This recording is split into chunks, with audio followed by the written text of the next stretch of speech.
Hi. இன்றைக்கி lunch பாக்ஸுக்கு வந்து கொத்தமல்லி சாதம், ஸ்நாக்குக்கு பொமக்ரேனேட், வாழைப்பழம் தான் கொடுத்து விட்ருந்தேன். இதுக்கு வந்து பேஸ்ட் அரைக்கிறதுக்கு இஞ்சி, பூண்டு, அப்புறம் 2 பச்சை மிளகாய் சின்னதாக, கொத்தமல்லி வந்து தண்டோடு எடுத்திருக்கேன். இதில் வந்து புதினா இலையோட ஒரு 10 இலை சேர்த்துக்கோங்க. இதை தண்ணி ஊற்றி இந்த மாதிரி நைஸாக அரைச்சி எடுத்துக்கோங்க.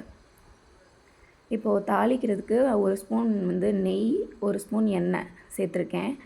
இதில் கடுகு, உளுத்தம்பருப்பு, சீரகம் இது போட்டு பொரிஞ்சதும் ஒரு வத்தல், அப்புறம் கருவேப்பிலை, இதில் முந்திரி பருப்பு கூட போட்டு தாளிச்சிக்கோங்க, அதுவும் நல்லாயிருக்கும். இப்போ வந்து அரைச்சி வச்சுருக்க பேஸ்ட்டு சேர்த்துட்டு கொஞ்சமாக உப்பு, நம்ம சாதத்தில் ஏற்கனவே உப்பு போட்டு வேக வச்சு எடுத்து வச்சுருக்கேன், அதனால் இதுக்கு மட்டும் தேவையான அளவு மட்டும் உப்பு சேர்த்துக்கோங்க. இப்போ இந்த மாதிரி நல்லா தொக்கு மாதிரி வதங்கி வரணும் எண்ணெய் பிரிஞ்சு. இப்போ வந்து வேக வச்சுருக்க சாதத்தை சேர்த்துக்கிறேன்.